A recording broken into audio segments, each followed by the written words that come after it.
Welcome, everyone, to the Zen Thought Podcast. It's been a while since our last podcast, but we're back, baby. I think today, the last one was on YouTube. Yeah, it was on. This will be on YouTube, all right? I'm talking about like sense. stream. I'm talking about streamed on YouTube. It is. Look. It's. Don't worry about it. Don't worry about it. Things are There's algorithms and requirements, contracts. Don't worry about it. Yeah. Don't worry about it. Anyway. So, this stream for Zen Thought, we're going to be covering stream myths, which is going to be on pretty much things that people believe are going on along YouTube and Twitch. I picked stream as the name just because it covers both, because technically YouTube is a stream platform. And wanted to cover just some of the things that have been going around, issues, things like that, and whatnot. So first, on the subject of why the hell you should listen to us, let's go around and talk about who we are and expertise. Usually start with the guests. So Reeses, where do you come from, and what's your expertise on the subject matter? Well, I come from a background of creating VR chat content, and that's kind of where my channel growth expanded a lot. I had a 2K on Twitch, but when it comes to growing Twitch channels, I have a little bit of experience on that too. I have roughly almost 9K now, and 65K on YouTube. Ooh. That's pretty much where I come from with that. A lot of experience the YouTube side, and also the Twitch side as well, right? Definitely more YouTube side, because that's my main focus. But Twitch too. Yeah, I have some knowledge on Twitch for that. All right, One Under. What's your experience with YouTube, Twitch, and all that? Well, I'll have you know, I had a huge Mixer explosion back when I started streaming on there, but I quickly abandoned that because Mixer was kind of whatever. But I play a lot. I stream my YouTube. Like I said, I did Mixer, so I've been around the block. I know what I'm doing, not nearly to the extent as especially not Reese's over here, but I know I come from a background involved in that kind of stuff, and I'm working my way up. All right. You got it. Yeah, you got it. All right, so I come from I can't remember if it's 6 years now. A long time on YouTube. Didn't really quite get past the 10K or past the roof that I'm at. But at the most, I've been around. I've talked to people. I've seen people grow. I've seen what causes things to happen, what doesn't. I also know what doesn't cause my own growth to happen. And I've been around the block is pretty much what I'm trying to get at here. I've seen stuff. I've seen that's stuff, what I said. Man. See, look at this guy. He's already copying my stuff. He's already leeching off of me. Oh no, it started. Speaking of, the first topic I wanted to cover involves leeching. So this was a drama that was going around on the VR chat community, specifically around Twitter recently, about people were talking about people were leeching off of each other and calling each other leeches, and then there was the counteraction of people saying, "Hey, you shouldn't just call somebody a leech. That's not a good thing." So I wanted to ask, and we'll go around the room. What does everybody believe somebody who is leeching is? I'm also realizing my speech is weird right now. Don't worry about that. Okay, I get what you're saying. So from what I've personally experienced, leeching, at least with the friends that I've talked to as well, because they've quote unquote experienced it, and I sort of do kind of side with them, because they'll have people that'll come in only when they're streaming, announce when they're streaming, talk about their stream on another stream. And I know this is kind of, not everybody would go to the channel just because they see they're streaming. However, it's ironic that, there's a difference between friendships and I guess creators. But creators that are sort of, so to speak, out there, I guess, because there's a lot of people on the community that'll come in. The people that never mute their mic when they're yelling about haters, thanks for the follow, etc. I definitely believe that leechers are just only around when a person's live or when they're recording and not. They want to get into videos and streams, but they're not actually there when the person is there. I've had some, friends that have been involved in stuff like this, so it's a bit. I haven't really experienced too much of myself. At least I don't believe. Right. 100. Do you have any experience in leeching? Experience being leeched? No. Experience in leeching. I mean, technically, by Reese's definition, that's all I ever do to you. But I'm not saying that. That's not throwing shade. Just that we don't really get the opportunity to play games when you're not live. But and then I ironically shout my channel out as a meme. Yeah, it's just kind of a meme that we do. Yeah, I'm just like, hey, totally come visit my channel. That's not really that good, and you can. I think that's why leeching's hard to find though. Because if you do it, if someone's doing it ironically, then like here's the thing: is how many levels of irony? Because they're like, oh, you should totally check out my stream, and they're doing it in an ironic way, but they really want you to, so they do it all the time. Mm-hmm. And then, but a leech to me is someone basically what you said, but also someone who they like to. If it's the person's a lot more popular, they like to tout that relationship around as like, oh yeah, I'm friends with, oh yeah, I know this guy. Yeah. He's and they really try to like attach their career to your career in this weird inseparable way until if they surpass you or at least catch up to you.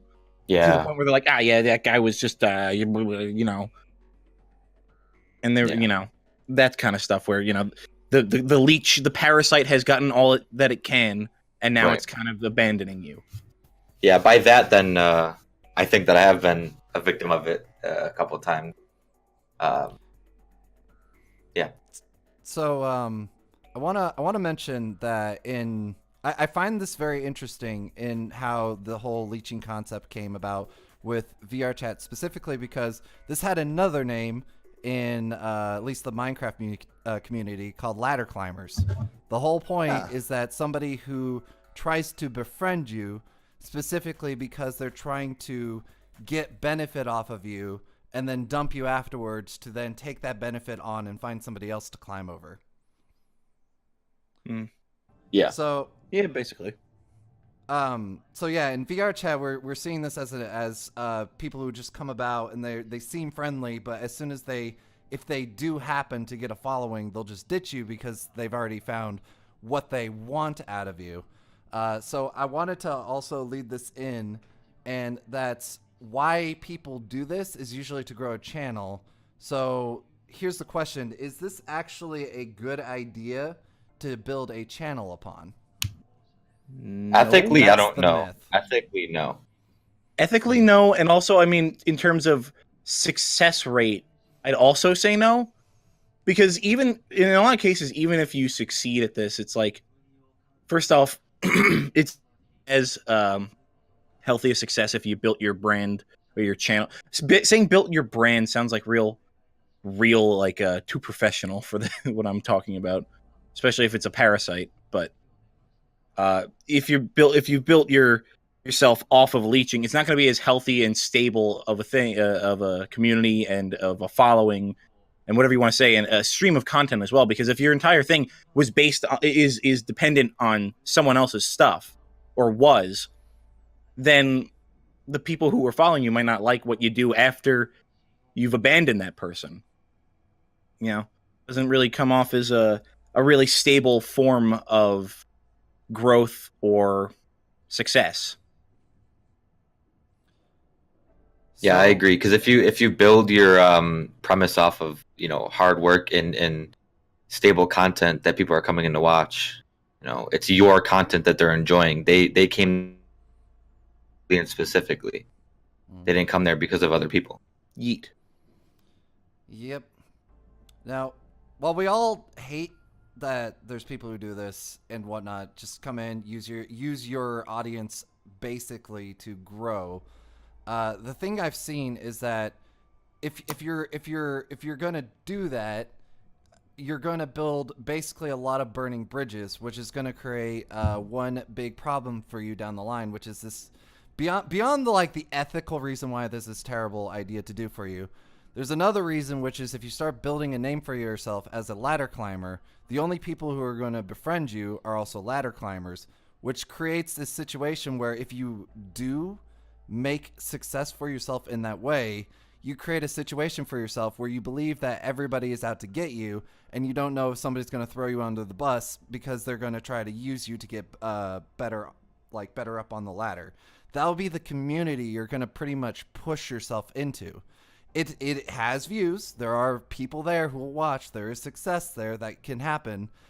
But it's the question of, is this really what you want to push yourself towards? If you're just thinking like, I just want to make that quick grab, get all the views and whatnot, and build yourself up that way. It's basically an area of where you just have nothing but mistrust. Mm-hmm. Yeah, I agree. Oh, go ahead. No, I just said, yeah, I agree. So, the one thing I wanted to preface is that befriending people, showing off your brand and whatnot, that's not in itself leeching. Like, if you throw up a live button, that's in itself not saying like, hey, I'm this person, I'm going up to you, look at me, I'm the Twitch streamer, go watch me. Because that's not how it works. If you're on a stream and you see somebody on the video that's like, I'm twitch.tv/whatever, you know how many people will actually decide to go and click onto that person just on that premise alone? Zero. Yeah, I was gonna say probably not a lot or any. It's like, if all you're doing is going up to somebody and like showing off something in hopes that you're gonna get a following, you're not gonna get much on it, because the thing is, people are there to watch who they are watching. They're not there to find new people to watch necessarily. Yeah.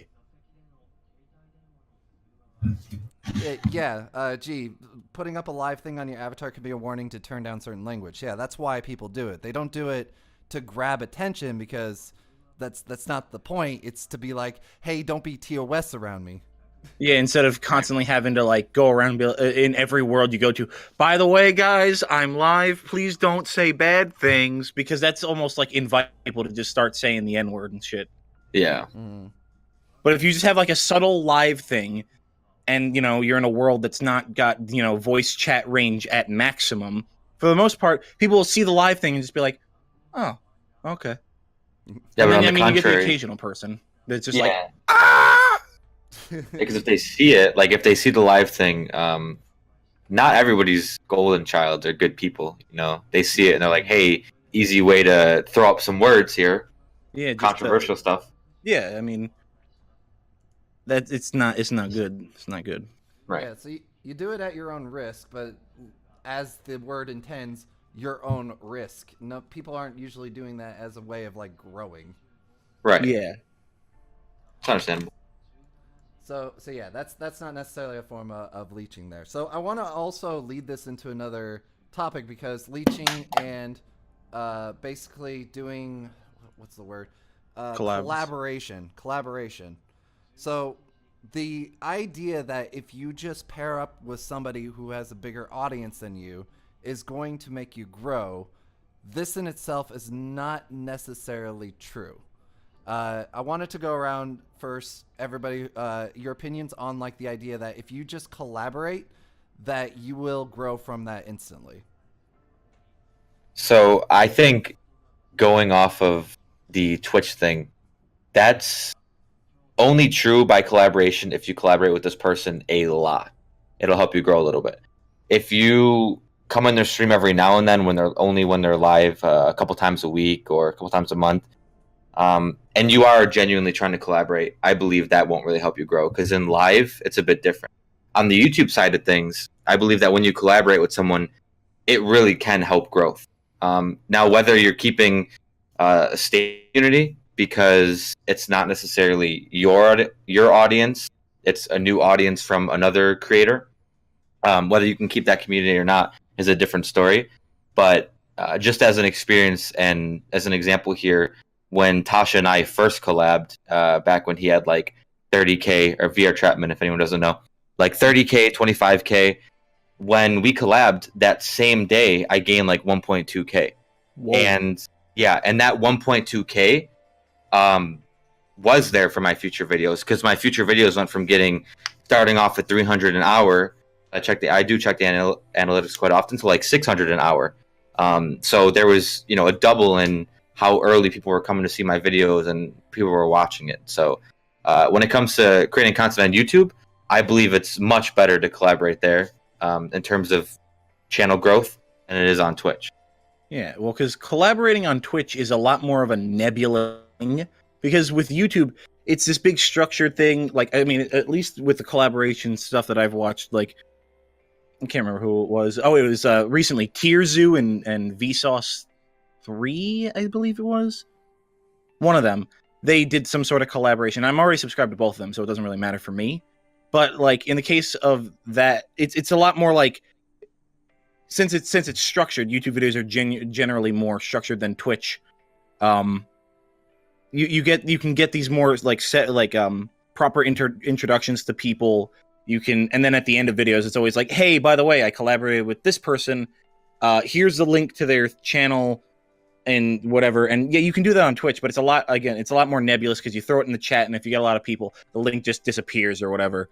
Also on Twitch, there's no like real way to properly structure a collaboration where it starts off as your content and then just usually when you collaborate on Twitch, as far as I've seen again, is it's just from the beginning, this other person is here, and then they kind of start to fade away into the gameplay because they're just another person that's there sometimes. Not necessarily that's bad, but like I said, I think Twitch collaborations aren't as helpful because they are so much more nebulous.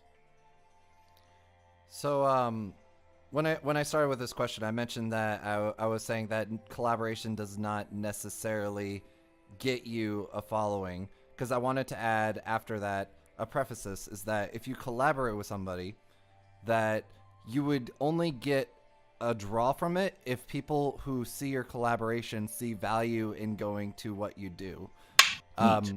So I wanted to say, like, if you're going in and you're thinking that all you need to do is collab, you're missing the first part, which is you need a niche, or you need something where people will actually want to go to your stream or go to your videos or come back to you in the first place. So when you do start collaborating, that people will see that and they'll want to actually go and experience more of what you can offer. Which is one of the things I want to mention with Reese's. Probably the reason why, like, when you were doing that initial collaboration, people saw things that you can do and they wanted to see more of it. So they probably at that point were like, okay, yeah, I'm going to go and subscribe and find more things to do or find more of what they're going to do later. Mm-hmm. Whereas if you just go up to somebody and just say, hi, look, I have twitch.tv, whatever, people don't see value, so They don't go. Yeah, that's understandable. I kind of wanted to touch up on that like little Twitch point that One Under made. It was about how it's a little less structured on Twitch to basically do a collaboration. Collaborating with essentially fades in to the stream and the gameplay. I agree, but kind of going off of what you just said, Zeshin, about having value. If you are someone that's like Josh OG and I forgot the famous pro CSGO player. I can't believe I forgot his name. The ex-pro. I don't know. He doesn't really play it anymore like that. But when they do streams together and stuff, at least I believe these are the two. They're both like great. Like they both have energy. They both or they're both either really good at the game or they're both really entertaining. So these are both big names, but when you're watching it from one side, you do kind of see like, wow, this other guy's, good and he's really funny or whatever. And that kind of goes into the value thing. And I think that while it's probably easier success-wise on YouTube, I still think that they're both good collaborating platforms. And like you said, if you have value and something to offer to the viewers. Mm-hmm. Exactly. People don't want to just jump on you just because of a name alone. Right. Okay, so that would be on that subject of leeching. I wanted to move on to the next one, which is the myth that if you jump into streaming and making YouTube, that could be your job to start. Like this, they make so much money that you could just go into this and this will be your job. So, what are your thoughts on that? Oof. It's not true. That's pretty. But, Just flat out, nah. Gee.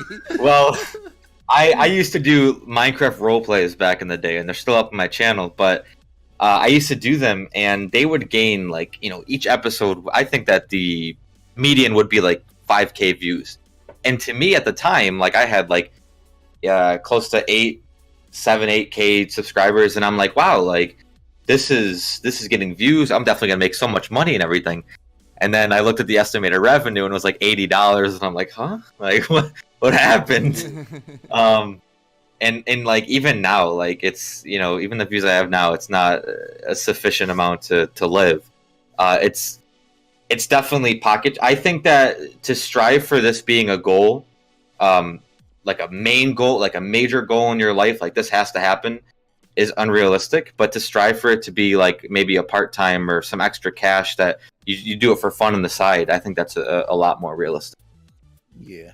Yeah. I think what happens is people see that there's YouTubers that they don't realize how much like a million is a lot of the time, and so they see a lot of these YouTubers when it's like several million subscribers, and they're going around and their full job is YouTube if they can do that, right? And they see that, and they see that being like, oh, well, these guys they're in excess, they've so if a guy who's got like 5 million is able to like do all this other crazy stuff and collaborate, then why can't a guy with like a couple 100,000 or whatever do the same thing? It's like it doesn't work that way. Especially it depends on the frequency of the videos, view time, and whatnot. Like your analytics, like what I'm talking about statistically. Yeah. And I think what happens is I don't think they're correct in saying that it's a like everyone just makes all this shit ton of money, but I think there's like a ceiling at which point you break past it and it becomes this weird semi-exponential thing, and then it falls off like instantly, because by the time you hit like several million, you're like, all right, I'm gonna pull up like an example, like when you're like Vanoss, if you know who that is. Yep. I'm sure fucking owl dude. 10 million subscribers or whatever, maybe even more now. I don't really check sub numbers all that often. I know he has at least 10 mil, not 10. Yeah, he definitely has a lot. Yeah, and he's getting like videos that are sponsored by companies, and he's got his own merchandise, and people don't understand that I shouldn't say that I understand it any better, but I can guarantee you that his main source of revenue isn't just YouTube. It's all the external stuff that subsidizes it, because especially during Adpocalypse season, which we're hitting like the 5th one, people are saying. Something like that. Yeah, with the whole pedophilia comments and being disabled, and get ready for that, everyone. Comments can now demonetize your videos because someone can just come in here and say something shitty, and then boom, I've experienced that already. Demonetized. Fantastic. So there you go. You're a victim. Yeah. But yeah, no, there's just like a ceiling that you can break past where it's not so much that YouTube itself makes you the money directly from the platform, but it's the community and the external companies that foster upper level, like I don't know the word for it, because I usually describe YouTubers as like low, mid, and high tier, and you have to be like the upper echelon of the high tier to be considered in livable range, I think. Yeah. Yeah, that's. I mean, it. Yeah, and at the same time, it really does depend too, because you could have a decent, like a okay amount of subscribers, like you can have 500,000. Sorry to interrupt, but he just said 100 won't shut up, Kappa. All right. All right. No, I'm not gonna say anything. No, don't say anything. Demonetized. Yeah. Right. Yeah, that's what I'm saying. I've got some choice words for you later, mister. Not really. So, I wanted to throw something else into this, is that while it is true there is the potential at some point, if you get lucky and with enough following, to make some kind of living on it. One of the things that you might see is that common popular streamers or YouTubers are making at what is effectively a minimum wage job, if that. It's not until you're like, I don't know, several million, and as one under mentioned, with extra like people subsidizing or not subsidizing, sponsoring you and like merchandise and all that is when you can actually start making the decent living. But the other thing I want to throw at it is that if you're going in it for the money, the other thing that you should understand is that this is probably one of the most unstable jobs you can get into. There's, like one was mentioning, the algorithms could throw Apocalypse. You could say one thing on Twitter and it just explodes against you and you lose all your following just because of one tweet. Outrage culture, baby. Yeah, outrage culture could just destroy you, and then suddenly there goes all your stuff. You can't even build up your channel anymore. You could have like a particular video that goes out that could also set off rage culture. There's a lot of things that could just tip the iceberg, just to cause your entire channel to fall or all your money to go away at a moment's notice, and everything is also on the whim of algorithms and other stuff that would actually get you said money. So this is, if you're going in and you're like, I'm gonna be rich, this is probably the worst decision you could make. Yeah. You're better off selling snake oil. I agree on the algorithm part, how you may, or audience might shift or change. You know, they might not be as interested in your stuff anymore, and now you got to sort of rebuild yourself. But the moment's notice thing, I think, is just a bit extreme, only because you can have a normal, stable job that's creating you income, paying your bills, and something can happen at work, or there can be a work-related thing, or it could give you some reason to either get suspended or time off, or lose hours, etc. Yeah. It's true. It's definitely not the what I'd say is the like dream best way to go about getting a lot of money job. Usually Right. those are things in technology or something where you can keep growing a skill that people highly desire regardless of the situation. Kind of like you and your animations. It's a skill Uh, you're developing skills from that. Not necessarily Yeah, the but- animation side of it. I think more of the application of the animations is what would be best. The knowledge of Unity. Well, that's what I'm saying. The skills behind making them is what I'm getting at. So it's like you're providing something that's cool now, but you're also developing skills that are useful outside of the thing that you're doing right now, which is kind of what I'm doing. And it's in regards to like, this is a little bit of an off-topic thing. I'm doing computer science as my major, not just I want to make a video game, because good luck getting a job, getting an indie hit. But if you have computer science technology, go you can work in IT or whatever until you if it doesn't work out for you in the long run. Same kind of thing applies to YouTube or whatever, or Twitch. Is if you have a skill that you can develop in whilst also making content out of it, then that it's doubly good. All right. So the next reason why I'm realizing I prefaced a couple of things here. I feel like I just set up a thing of what? Don't go to YouTube. Go away. This is the bad place.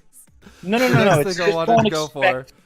It's just don't expect the world from it. The next one I wanted to cover was workload. The idea that, hey, this is a great job idea or opportunity because all you gotta do is play video games. It's easy. There's all these people complaining about it. They're just whining about it. You're not doing like a hard labor job. It's easy. That's a good one. You funny. Yeah, right. So I could that's definitely. the Hard to play subject. Dark Souls on stream.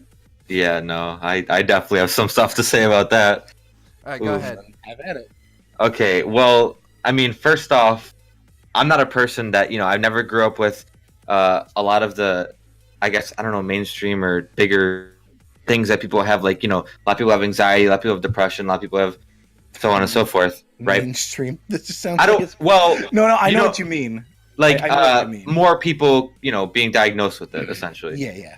All right, so with that being said, like I've always been this like happy, just normal kid, or quote unquote normal kid that people consider quote unquote normal. I guess I don't know. I'm just trying to make it not sound so, because I'm not trying to make it sound like that, but wording's a bit. So anyhow, when I started doing a lot more on YouTube, when I started editing more, when I started worrying about growth and making sure the content is good, making sure I do record, making sure that when I do record, it's what I want. Just all the added stress and just pressure. I felt like I went through like a depressive state that I've never felt before, and it kind of came back on me and was like, wow, this is all attributing to your content creation. This is all attributing to like YouTube and such. And I'm like, and it was like a shock for me, because it made me realize that like, and it's not easy. I think that's why on VR chat, at least, there's way more streamers than there are YouTubers, because creating content on YouTube, actually takes a lot more time, An effort. a lot more planning, a lot more effort as well. Yeah, it's not like a cakewalk or where you can just go on and flip your hand around and then expect people to come in and like you. Yeah. Right. It's also got I think one other big thing with the stream, things happen as they happen. So you start the stream, you can potentially get people joining in, everything happens as it happens. With YouTube, you have to spend a lot of work to build up that video and then publish it, and then you have that immediate feedback of did you do good or did you do bad. Yeah. Which and it can hit you like a brick wall. Yeah, it has a lot more impact than like a gradual thing. Because I know one of the big things is that things that are negative tend to affect us a lot more than things that are positive. It routes deeply into the what was that effect called? It's a psychological effect that when you have positive feedback, you're more likely to do the action, where if you have negative feedback, you're less likely to do it. But in this case, you have that random chance of potentially getting some positive feedback or potentially getting some negative feedback. So you go in and you get the negative and it just hits you hard, because it's like, but I could do better, so I'll do it again. Yeah. Yeah, I could. So there's a lot of stress in that area. Yeah, I think it also kind of makes you wonder too, like, people like this kind of content a lot, but I really enjoy making this kind of content, but not a lot of people like it. And then it's kind of like another stress thing that's like, well, I want to do this, but now I kind of have to do this. And you're at that point, you have to ask, like, are you forcing yourself to do it, or are you doing it because it's what you enjoy doing? I think it definitely falls into that whole, we all seek some kind of acknowledgement, some like reason that our existence matters. And Validation, yeah. So when you manage to get that validation, you want to continue getting it, because it's like, yeah, I'm doing something that people want. And then you don't get that validation. It's like, well, what did I do wrong? Yeah, I mean, that's why, I mean, it's weird, right? Because I'm not one personally to worry about validation from careers like this is almost entirely based on validation from others. So you're in this, for at least for me, I'm in this weird situation where it's like, I want to do things that people will like, but at the same time, I really don't give a shit what other people think. So it makes it really hard sometimes to know if what I'm doing is good for the growth of my, I was going to say career. It's not career. Channel. Career is exactly what we're trying to avoid calling it in these cases. That's one of those things that you can run into as well. But that's just a side note thing. It's like, it's about validation, but it's a tough ground for it. Yep. And I definitely feel that a lot of times people do miscalculate the effects of mental weight or mental work as opposed to physical. Like, it's quite easy to see, like, in a job where you're doing heavy lifting, or you have to stand at a line for a while, or, you know, something where you're physically doing something. You can immediately attribute that to the difficulty. But when things that are involved with mental work, there is actually like a mental overload that you can get, where you just keep doing something, you build up stress. It can lead to anxiety, depression, a lot of like actual mental problems, which really we need to like get a lot more like doctors or things in treatments for, because there's definitely a lot of problems with it that a lot of people just aren't handling that they need. Nah, I think all y'all's are just babies. Quit being such little snowflakes, you little pansy candy ass looking motherfucker. I'm kidding. So the other thing with like making a YouTube video, you might spend like hours developing that. That's actually a lot of like mental fatigue that you'll accumulate. Which you have to at some point rest, because your brain can only really be worked so much before it starts causing problems. Yeah. So Especially mental note if you to live everybody: from video to video. make sure you take a break now and again. Go to sleep. Get 8 hours, or at least 2. That also leads to the other problem, which I think with like on the YouTube side, where it accumulates stress, because you get that idea that you're going to post a video, like if you don't post a video, that you're going to start losing your audience. So you have to get something out there and just keep getting more out there. So it ends up making this like situation of a job where you have to work 24/7, or at least all your excess time, to make sure you're producing something. Yeah. Definitely felt like that before. I mean, the case of the matter with that is, it can be good to do that in the sense of, if you like routines, if you're a person who likes routines, putting something out there every day can be rewarding. But you shouldn't let it become, make it a reward of, wow, I put out something today and I'm proud of it. But if you don't have anything to put out, don't stress about it. Or just like film your dog. Like if you need a routine, and it's part of your structure. Like, I know some people are very like OCD about, like, I have to get up and I have to do these things, and then if they're a content creator, I have to put out a video. And I used to watch a lot of Markiplier, and his thing is like, I have to upload a video every day. And sometimes, like, I used to watch some of his videos and it'd just be like, look, it's my dog. Hey, it's my dog. And it's like, listen, if that's all you need to make sure that you feel like you're keeping your promise, then that's fine. I like dogs.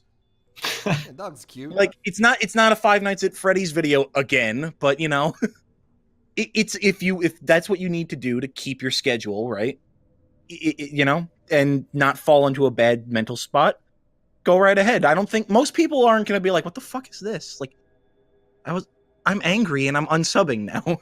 Yeah, right. And the people who do, you're like, well, good. I kind of don't want you here because you're just kind of ruining the mood, and you smell. Get out of here. So now I think I actually have come to sort of a realization now, because back then when I first started, back then as in like late 2017, early 18, when I first started making VR chat content, it was, I would get on, I would record, I would get off, like after 4 hours. Then I would edit the whole morning until 7 a.m.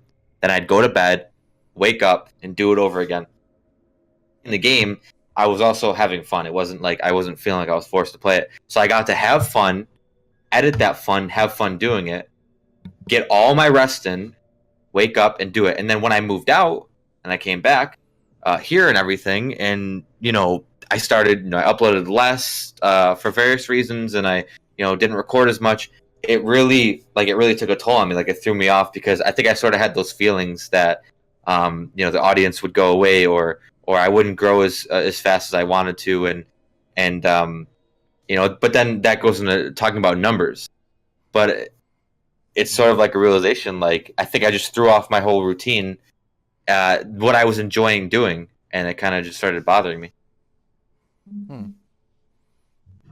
Yeah, you got to do the little things to make sure that you keep yourself going, right? Yeah. All right. So yeah, moral of the story: there's a lot more stress and mental fatigue than people realize. If you're getting into YouTube, understand that you need to make sure to handle yourself. If you're feeling depressed, it is okay to find people to talk to, even if they're professionals. In fact, that would be what I would suggest. But This is a job that will have a big mental toll on you, because everything that you do will be seen, especially if you start getting good at it and you start getting an audience. So everything will be critiqued. Everything will have expectations. There's a lot of work that has to be done. So yeah, just understand that's what you're gonna get into. Speaking of negativity, drama. Is it good for YouTube and Twitch? Flat no. It's funny though sometimes. I was going to say it is entertaining in the regards of it's like, look at these idiots. Exactly. Look at them. So I bring this up because one of the biggest growths that Twitch has experienced on its platform is when they had the IRL, like you could stream IRL, and they had a whole like you could set IRL as what you're streaming. What that started bringing upon is a lot of the drama, which, funny thing, as you mentioned, it's entertaining, so it brought more people to the platform, and they kind of pushed the whole IRL more and more. So, drama is a double-edged sword. If you want to grow, you can throw yourself into drama, and you will probably see some growth. But you will also be dealing with all of the issues that all of that comes with. One of the things I've noticed is that VR chat is also seeing a lot of this similar stuff that the IRL scene has had. Because, I mean, if you think about it, it's very similar. It's just you're showing, even though you're in an avatar, you're still showing like everybody having to interact with each other. Yeah. So there is drama that seeps into this now and again. Yeah, but at least that's entertaining because sometimes you'll see someone like in a Ugandan knuckles and being angry instead of just some dude with his mustache being like, well, I don't like this guy. At least, it'll be funnier. I mean, you do see a Mario, some dude in a mustache. Yeah, but no, with the car, yeah, a cat. yeah, you get to see like some dude in like a Nanachi being like, I don't like this guy, and like taking it completely seriously, and it's actually that makes it more funny. Is like the completely serious angle when they're in these like colorful, dumb-looking avatars. Yep. So as we talked about before, and I did this on purpose, the whole stress and workload issue does feed into the drama. So I would say technically, yes, for growth, drama is good. But for your mental state, drama is bad. Very, very bad. So if you're ever wanting to dabble into that, you want to take an approach where it's drama that's not going to affect you, but that also leads to another immoral area where you're basically capitalizing on other people's drama. Yeah, that's a big no from me, fam. Yep, and this is I gotta say this is probably So I want to say this is a common thing in VR chat that I've seen where people are not 100% capitalizing on each other's dramas, but I also remember that I think this is where people actually capitalize it in a positive way, where you do RP drama. You create an RP and you create a fake drama amongst characters, so everybody knows that this is like a safe environment where you can throw at each other, and then afterwards, people have the entertainment and people don't have the stress related to it. Except when people make it stressful. Yeah, which has happened. Yeah, a lot. So some people get into it and they can't necessarily separate fantasy from reality, which there is a genetic thing that kind of prevents us in some issues. Like, I know people with autism can sometimes struggle with that separation of fantasy and reality, so they don't get, like, you're going into an RP, this is fake, people aren't necessarily meaning what they say. But then, I don't know, it can be done correctly if everybody involved understands what's going on, but it can also be done very poorly, and I've also seen a lot of times when people utilize drama, it explodes pretty bad. Yeah. Then it becomes in a real drama. Yeah. So yeah, which has definitely happened in the VR chat community a couple times. Well, I mean, it's why soap operas are so successful is because they did dumb shit, and people get paid on TV to act like idiots, and cause fake drama. So it makes sense that it would transfer well into VR chat where you have characters and when you cause fake drama. But then again, it depends on if people understand that both inside of the the ring and outside of it. Yeah. I think it's just pretty much, if you're wanting to get into like that RP stuff, there is some positive effects that can come from it. You just have to be amongst a community which is very supportful of each other. If you go into something where, like when I mentioned at the beginning, the whole ladder climbing issue where nobody trusts each other, and they all got into this whole RP thing, so nobody trusts each other, so nobody trusts that what they're saying is real or not, and then they decide to throw into drama, and that can create a ticking time bomb where you don't know if what they said is actually meaningful, so you do something in spite, and then that can create something that throws back, and then you just eventually explode your group. Yeah. So It's not good.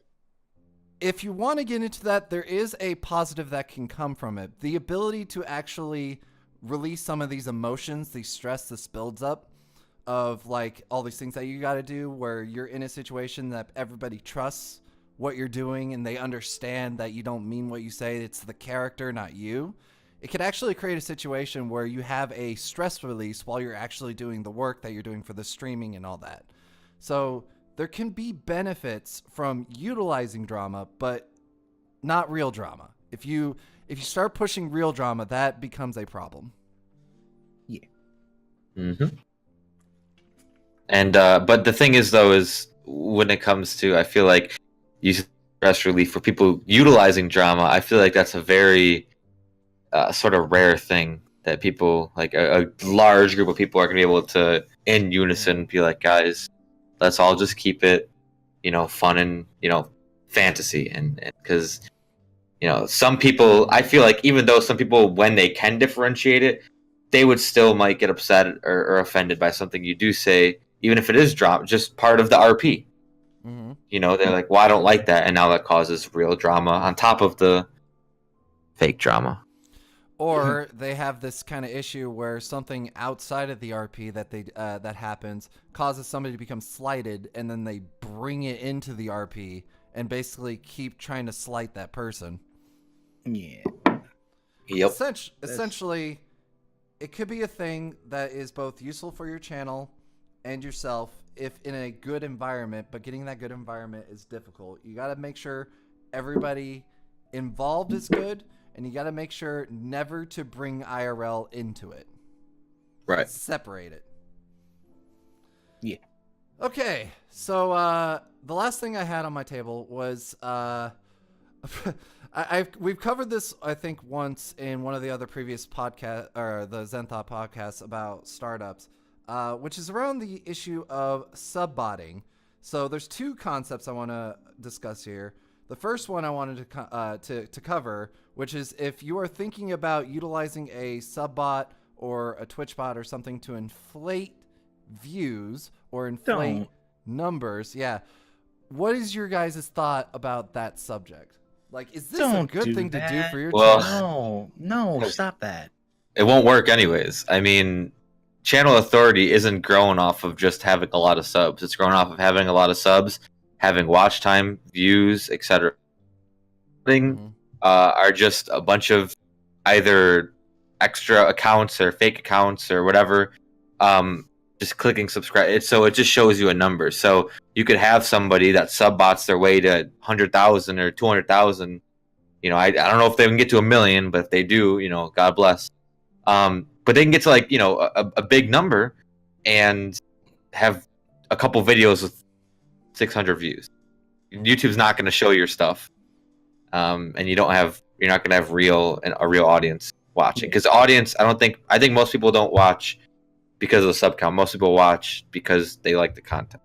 Yeah, it's one of those things that I could say, at least for, I think it applies here as well, is, when things go viral on, when a video goes viral, it's not because you have a bunch of numbers attached to it initially. It's, if 50 people watch it viral, it's not because 50 people equally shared amongst everyone. It's because one or two crazy people were like, I have to show this to everyone. And it works the same way with the channel. You need to find those people who really like your stuff to the point where they're like, I just want to share this with everyone. I just want everyone to see this because I love it and I want them to enjoy it like I do.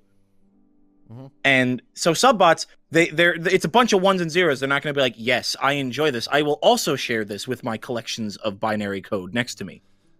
they don't. Could you imagine that? Our AI, like somebody makes a learning AI bot that's a chat or like a viewer. Yeah, like a viral viewer, like that. That's next level technology. Don't give them any ideas. Yeah, right. We've already got the deep fakes thing to worry about. Don't give them the idea for a learning AI that can somehow like perfectly mimic, like one of those really, really like crazy. I don't mean like in a bad way, but I do it all the time too. I see a video like with the something about stuff from Terminal Montage where I show that to everyone, and that kind of thing where you're just like, I want to show this to everyone. I want them to share it and love it like I do. If you create an AI like that, you're making Skynet. Well, yeah, sharing an algorithm too, because when a video just performs well in general, like I said, this comes back to the channel authority. If you don't have channel authority, subs, it doesn't matter. You're not going to grow. Yeah. But getting your videos recommended or put into people's feeds, because videos, I think.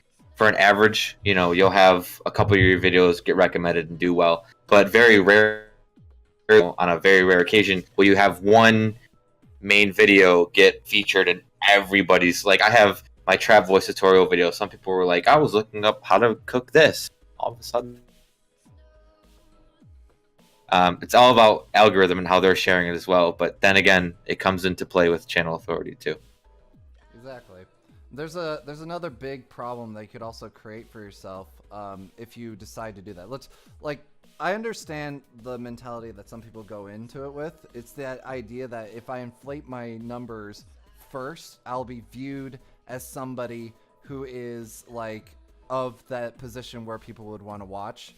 But you're going to throw yourself into a very bad trap, which is you have a huge amount, you have that subs, but all your views are low. So when people come in, they immediately go, oh, high numbers, but low views. I'm not going to watch it anymore. Did you say trap? We're talking about VR chat and you said trap. And I was like, well, it's a common thing. It's really funny. It's actually really funny you say that because there's a website that to get sponsors and such. And you can do collaborations. I forgot the name of it. I'm signed up on it because I thought it was a good website. But all the people that do collaborations are people that maybe upload frequently, but they have tons of subs and like all their videos are the viewers. And it's like it just turns you off from even wanting to watch their stuff. Yeah. Because you just think at that point that they're fake. Yeah. Eat. Oh no, network error. What happened? Network error. I just saw that. Yeah. Uh-oh. What's happened? Happening? Oh, we're back. Just refresh it. We're live? Yeah, it just had to refresh. I lost. Okay, don't worry. I'm just gonna fix things that are on here. Okay. Technical difficulties. I saw that I spelled myths wrong this whole time. Nobody noticed it, so I was gonna quickly fix it, and I think it just broke. Oh, huh. It's just burble. Okay, I'll just switch the image. It's fine. Burble. Big oof.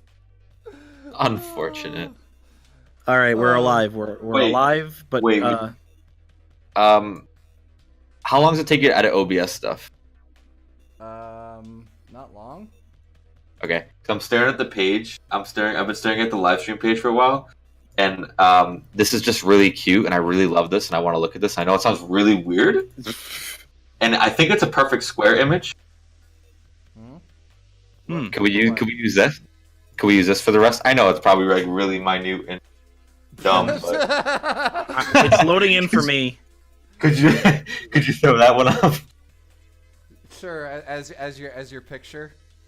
Yeah. I just want to. I like looking at it. I don't know. I like looking at it. Because the whole time I was looking at this one, and I'm like, I like this one a lot. I'm like, but it's like older. I'm like, whoa. I guess it's a YouTube picture, so. That's why I grabbed it because it's like that would be what people would identify you with. Yeah. Yeah, that's- Speaking of OBS stuff in this case, someone did bring up a point. They were like, "How can we tell who's talking?" Since I guess if you jump in late, I'm just gonna say I'm one under K. The guy who was just talking about the picture thing, that's Reese's, and then the nasally dude is Zeshin. I like making fun of him. I swear, I'm not. Don't yell at me. Don't worry about it. Don't worry about it. No, but they brought up a point, so I wanted to just clarify with who's who, and Yeah, I've been trying to Reese. find like a better way to, better display that, but I need to find some kind of plugin that would actually flash the person's name when they're talking. or the audio, like Some the people use wow, wow, wow. Discord. I know it's like really weird to just show your Discord screen. Oh, I know Or what you could do. You could just cover the Discord part. Well, I was gonna say you could do, it'd be complicated, but you could do like 3 separate windows and have them in each of the profile pictures section. Instead of having like static profile pictures, have like 3 miniature windows that have been cropped to just show the Discord call picture with the little green thing around it. You'd have to make it like probably a new overlay or something though. Yeah, no, with that. that's just an idea that I thought of. Obviously, you can't do that right now because it would take a lot more time and experimenting. There we go, updated. Oh, do you want me to give you the white one? No, it's the white one. I don't know about that. Oh, yeah, that was good, but yeah, can you spend another couple minutes on this one? No, I'm kidding. All right, we're back. We're live. What were we talking about again? I've already forgotten. Okay, so we're on the subject of subbotting, what problems that yeah. could actually occur, and then we're also going into the subject of high sub count, low view count could actually cause issues, which that's actually an issue I have, which I've been accused of subbotting, but if you take a look at my track, no, it's just that over like 2-3 years I had a decline, which is why the sub numbers there, the views are not. Yeah, I don't know. I think it's just you'll come back. You'll bounce back. I promise you. I believe at you. It does pull into one of the psychological effects that I wanted to mention, which kind of does cover in some of these areas about how people view others, and so there's an effect that we have that not everybody does by default. Usually it's when you look at somebody who's a stranger, is that when you see somebody doing good, a lot of the times you want to attribute that to their surroundings and not their actual talent, as well as when you see somebody doing bad, you want to attribute that to their like personal faults as opposed to their surroundings. Same thing when you look at yourself, you have a tendency to see when you're doing good that's more of like applied to your personal skill, that you're doing good because that's you who are doing it. It's basically the opposite. You think because you're doing good that it's like your personal talents. When you're doing bad, it's your environment. Like I said, this is not common. Like by that, I'm sorry. This is not like always. Like it Definitive? does change. Yeah, it's not definitive. It does change with mentality, but it's one of the things that can happen when somebody sees somebody with 10,000 subs and low view count that they immediately jump to subbot, because clearly it's not because of them, it's because of something else that's been going on. Yeah. I think there's also a view to deja vu. I think there's also like a view to sub ratio where you can kind of say, you can kind of tell if someone's subbotting or not. So like if you were to look at your channel and you look at your view to your sub ratio, I think that the majority of people that kind of understand that would definitely agree that that's not really subbotting. Yeah. But when you have like when the ratio is kind of like really high, like 100,000 subs, 500 views, it's like, wait a minute. Or like a particular channel which has 80 T-series. million subs and barely 1 million views. Oof. I wonder who you're talking about. Meme. Does T-Series have Elon Musk on the channel? I don't think so. Yeah, where's their wow. technological advancement? The gap's going up, so we're good. That's all that matters. Yeah, Exactly. that's a side note. Like, for now. Yeah, I was gonna say like I'm not like a huge fan of his stuff, PewDiePie stuff. We all know who we're talking about, by the way. I wasn't a huge fan of him, but like, I mean, he comes out with some good stuff now, and also it is kind of sad that there is this war going on in the first place. That like that it's even a question that a faceless company could surpass on the like a quote unquote homegrown YouTuber on a platform meant for individuals, not for collectivism. Well, I can see that the reason why it's happening is because of the underdog effect. Because if you look at before this whole thing was happening, and then PewDiePie was undergoing that whole what he said and the view of people were having of him. At the time, he was being viewed as, well, he's the top YouTuber. He's so successful. He's got all this money. So, you know what? I could see like maybe he does some of the shit until eventually, that got cleared up. But now we're at a different flip side, which is now we have a corporation, which said corporation probably is like viewed as always, they always make a lot of money. They always have a lot of power, which is now making PewDiePie the underdog. So we want to keep seeing him succeed because we want the underdog to win. I love a good underdog story. Yeah, this is... I can't remember the specific psychological effect, but I know that a lot of times it's considered the underdog effect, where people will tend to root and support the person who is considered the underdog. And money does play into that. Well, yeah, because it is always a lot more... it's a lot more satisfying to watch someone who's not, like... got the resources or quote unquote is predestined to win because it's like, oh, well, if you have all the resources in the world and you win, it's like, all right, well, we expected that. Yeah. But it's like, if you can overcome, it's like why Dragon Ball's so cool, Goku versus Vegeta. That's T-Series and PewDiePie right now. Yep. This is great to bring up because in terms of subbotting, this is another reason why it's terrible or a very bad idea to try and make yourself grow too fast, or basically, what's the word? Artificially grow yourself, because when you're at that lower stage, you are viewed as that underdog.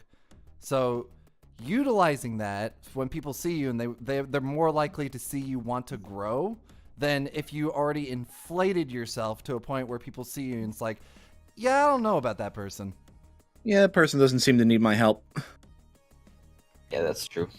That's the thing, is a lot of people, well, like, at least for me, again, like, with the sub-botting question and everything, I'll subscribe to people that I wouldn't normally subscribe to if I see that they've got low counts, even if they've only made, like, one good video that I like. I'm like, well, this person looks like they need the exposure and the algorithm in their favor.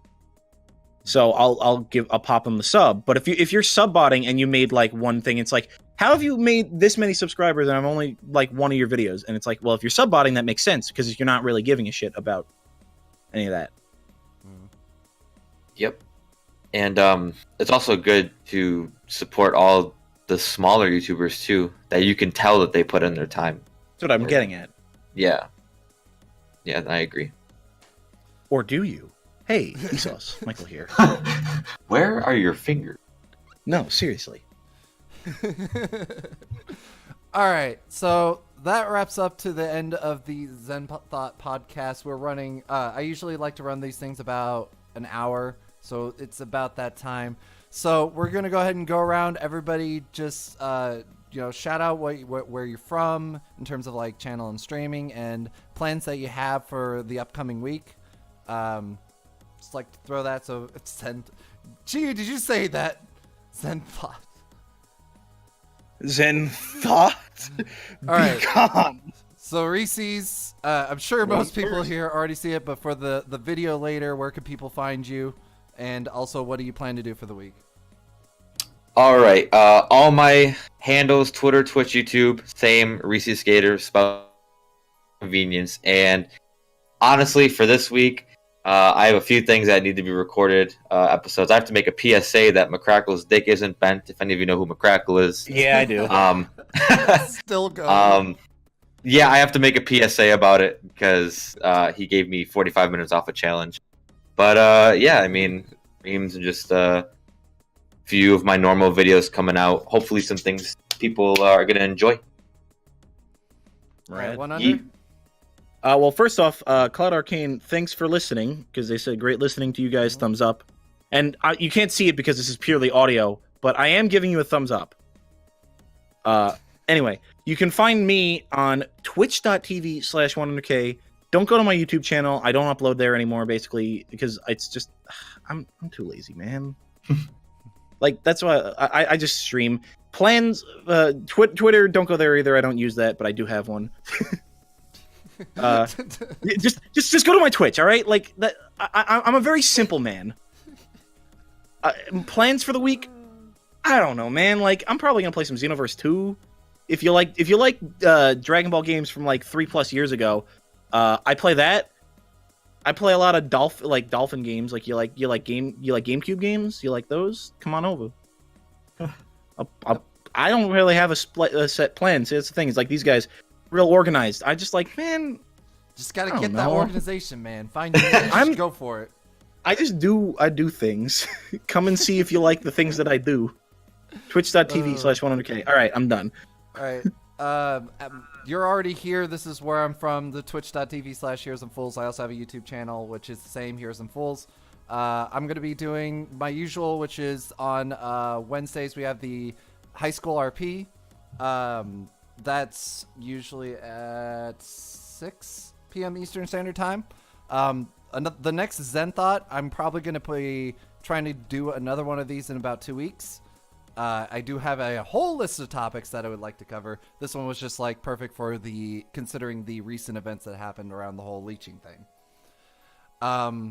And yeah, and also Fun Fridays, VR chat, that kind of stuff, you know, whatever. All right, so that has been Zen Thought. Thank you guys for joining us, and we'll see y'all next time. Take care and goodbye. Big yeet. Yeet.